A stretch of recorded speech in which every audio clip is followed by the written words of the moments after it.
Od opposition ni obarore gigore kigin nikech nyoro kanyo Irungu Kang'ato lando ni odonje kweth mar Linda Mwananchi. Kweth mar Linda Mwananchi ni osebedo ka luorore ok mae mokwongo. Kendo gisebedo ka giluorore. To bende joma luongo ni alternative government, United Alternative Government bende nitie. Ini wuon iwacho ni Ol Kalou chal ka gima liet. Ang'o matimore? Ing'eni mokwongo siasa ma pacho ka mogik e Kenya ka ani. Wan wang'e ni siasa wapime gi ndhadho ariyo. Siasa wang'iye ni siasa en science, to siasa wang'iyo ni siasa en art.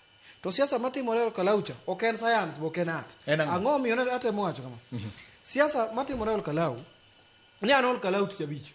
Nyano Ol Kalou Saturday nyoro. Adonjo mana Nairobi kawuono kanu adhi go rally Kiambu mar Wiper gi Dr. Stephen Kalonzo Musyoka.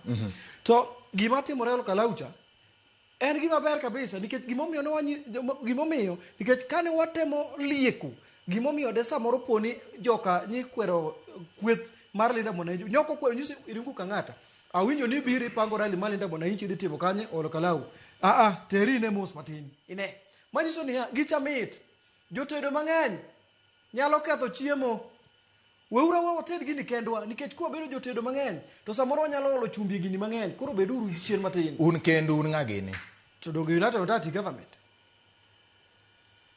Linda Mwananchi koko iloso gimoro miluongo ni binding document madwa kelo wa kanyakla ere kaka gidhi kelo kanyakla ka sani tunyiso ni kik ubi korwa machiegni ok okwedgi macha political term gichowuok ok owuok e chuny inyiso gi ni bedu ne matin wago uru lweny ni mokwongo nitie kaka wang'eye nikech ng'eyo jo Linda Mwananchi ka gibeyo ndike ndo ngufu gi ni malo kendo wayie gi support ma gisebedo ka gimiyowa kaka giseketo serikal tesre lakini ma Ol Kalou ni giwa wakungo dil gi jo Ol Kalou nikech ineno gini Ol Kalou ni gombulu 72,000 gi words abich to donge go tich ang'wen donge gokinyi saa 4 to donge DCP osekawo gini Ol Kalou emomiyo no liet in ni ringo aringo kan ng'wech mana ringo en ni nyiwa ringo nikech saa mondo mi wakony buche mang'eny manye wadhiye